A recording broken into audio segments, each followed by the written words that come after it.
علشان كده دايما كنت بقول لك في اكتر من فيديو دور على التليفون يكون في خدمة ال NFC، لانك انت مستقبلا هتحتاجها. السلام عليكم، ايه الاخبار؟ مبروك لكل الناس.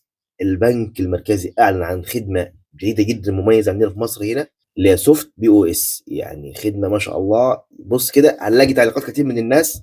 هيجي واحد يطلع لك يقول لك ايه، الناس راجعة واحنا لسه رايحين. مش مهم يا سيدي، المهم الخدمة نزلت عندنا وهنقدر نستخدمها ونستفيد بيها.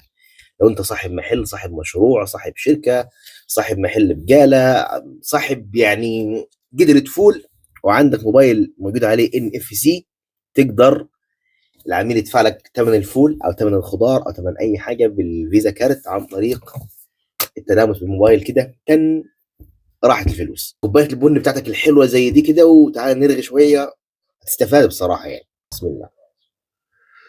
الخدمه زي ما قلت لك بتخليك لو انت صاحب اي مشروع وبتتعامل مع العملاء، وفي الوقت الحالي في ناس كتير كتير جدا باقي معاها فيزا كارت، ما عندهاش فلوس كاش في جيبها، فبتضطر انها تروح تسحب من البنك او تجيب فودافون كاش والكلام ده.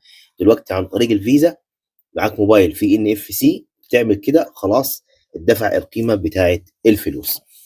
طيب مش دي المفروض كانت شغاله مكنه؟ تمام، ولكن المكنه كانت ممله شويه وحجمها كبير، لازم تاخدها معاك في اي مكان وانت صاحب مشروع. في نفس الوقت رسومها عاليه. هو موضوع السوفت بي او اس ده لغى موضوع المكنه ده خالص، وخلى الموضوع عن طريق الفيزا والموبايل مباشره.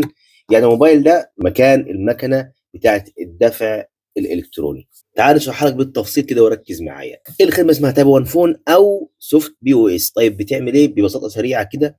وما زي ما قلت لك، الموضوع تمسك الفيزا كارت تحطه هنا في ظهر الموبايل، تدفع اي حاجه انت اشتريتها من اي مكان، طالما صاحب المحل عنده خدمه الدفع اللا تلامسي.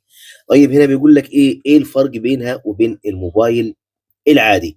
الدفع بالموبايل العادي العميل كان بيدفع على موبايله على مكنه الدفع. الخدمه الجديده تاب وان فون، يعني التاجر بيستخدم موبايل بدل المكنه. هو انت ليه ما عملتش متابعه لغايه دلوقتي؟ ما تتابعني يا اخي، يا اخي تابعني يا اخي. بقول لك معلومه، بقول لك استفسار، تابعني يا اخي. اعمل لايك كده، يعني صباعك اللي شغال بتسمعني كده بتستفيد. متابعه، لايك، مشاركه.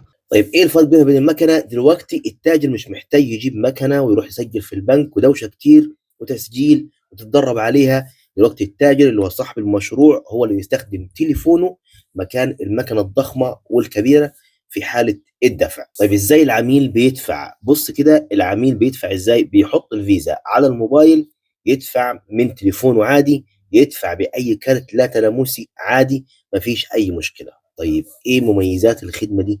مميزات الخدمه دي انك انت مش محتاج تشتري مكنه لو انت راجل تاجر او صاحب محل.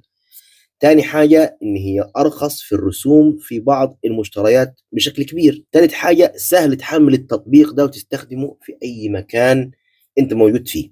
رابع حاجة مناسب للمحلات الصغيرة والمتوسطة، وبيخلي عملية الدفع بتكون أسرع لو أنت عندك مشكلة ومش معاك فلوس كاش. طيب تعالى هنا ونبص على العيوب بتاعتها. طيب ايه عيوبها؟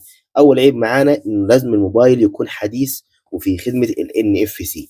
علشان كده دايما كنت بقول لك في اكتر من فيديو دور على التليفون يكون في خدمة ال NFC، لانك انت مستقبلا هتحتاجها. تاني عيب معانا، هو مش عيب يعني، بيعتمد على بطارية التليفون. يعني بطارية الموبايل عندك لو فاصلة مش هتعرف تدفع. بس طبيعي انت طول ما تليفونك في جيبك على طول تليفونك هيكون مشحون، يعني مش بيفصل منك لما تروح تشتري حاجة، يعني الا نادرا ما طبعا. تالت حاجة معانا ناس كتيرة لسه ما تعرفهاش، فهيكون الموضوع كده ايه بالنسبة للناس كبداية. هتلاقي الناس كده في شوية قلق كده، الواحد خايف يدفع، خايف يحط الفيزا بتاعته، يقول لك هيسحب منها اكتر ولا حاجة ولا الكلام ده كله. الموضوع في البداية هيبقى غير طبيعي زي فودافون كاش. بعد كده الناس تبدا تتعود عليه وتبدا تدفع عليه بكل سهوله وبكل بساطه.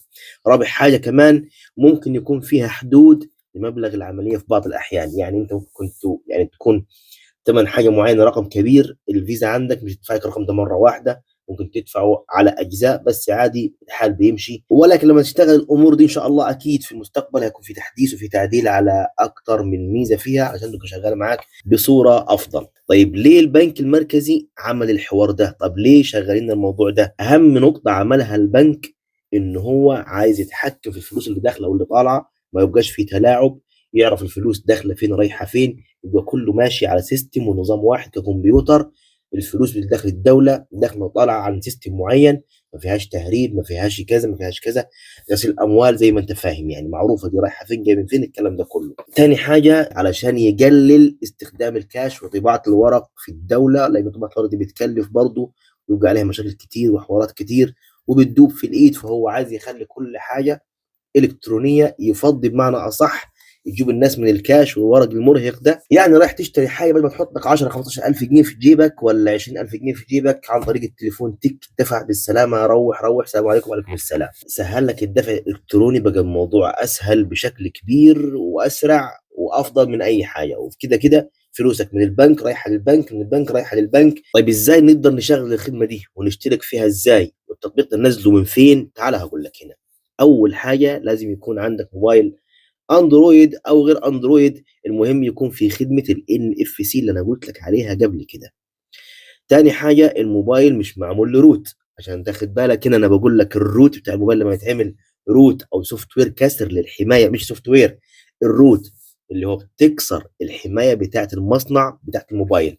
البنك هنا هيقرا انه التليفون ده وارد انه اي حد يخترقه ويقدر يسحب الفلوس اللي عليه. فلذلك لو تليفونك اللي معاك معمول عليه خدمه ال NFC مضافه عليه، وفي نفس الوقت موبايل حديث وغالي، بس انت عامل له روت عشان حوار الالعاب وتلعب في النظام والسيستم بتاع التليفون، البنك مش هيرضى ينزل لك التطبيق عليه ولا يفعل لك الخدمه عليه، لان الموبايل كده يعتبر محظور الا لما ترجع النظام التاني الاصلي بتاع الموبايل او تشتري تليفون ما يكونش عليه روت. التفعيل هيكون اول حاجه من خلال البنك او ممكن من فوري، مستقبلا هيكون موضوع فيه طرق تانية كتير والكلام ده كله. هتروح البنك سواء الاهلي او المصري او من اي بنك كبير هيفعل لك الخدمه عادي، مفيش اي مشاكل. طيب خطوات التفعيل هيكون ايه؟ تتواصل مع البنك او تروح البنك نفسه، هيطلبوا منك في البدايه بطاقتك الشخصيه، سجل تجاري او اثبات النشاط اللي انت شغال عليه لو انت تاجر، حساب بنكي، بيانات المحل بتاعتك. بعد التسجيل هيدولك رابط تطبيق تحمله زي تطبيق البنك اللي عندك. من خلال التطبيق ده هتقدر تربط حسابك البنكي والفيزا بتاعتك او حسابك البنكي الرسمي نفسه، بحيث انه اي حد هنا هيكون معاه فيزا من الفيزا الحديثه عليها علامه اللي هي ال NFC او الدفع اللاتلاموسي، تك تن راح خلص. طب هنشغلها ازاي؟ لما ينزل عندك التطبيق والخدمه تتفعل هنا، كل اللي انت هتعمله تفتح التطبيق، تحط المبلغ اللي انت جاله للعميل. على سبيل المثال اشترى من عمرو الفارس هنا تليفون ب 5000 جنيه، هنحط 5000 جنيه، العميل يقرب الفيزا هنا تن خلاص الدفع ال 5000 جنيه. الفلوس بتوصل لك امتى؟ في نفس اليوم او تاني يوم على حسب البنك او الشركه اللي انت بتتعامل معاها. طيب هل الخدمه دي امنه كويسه؟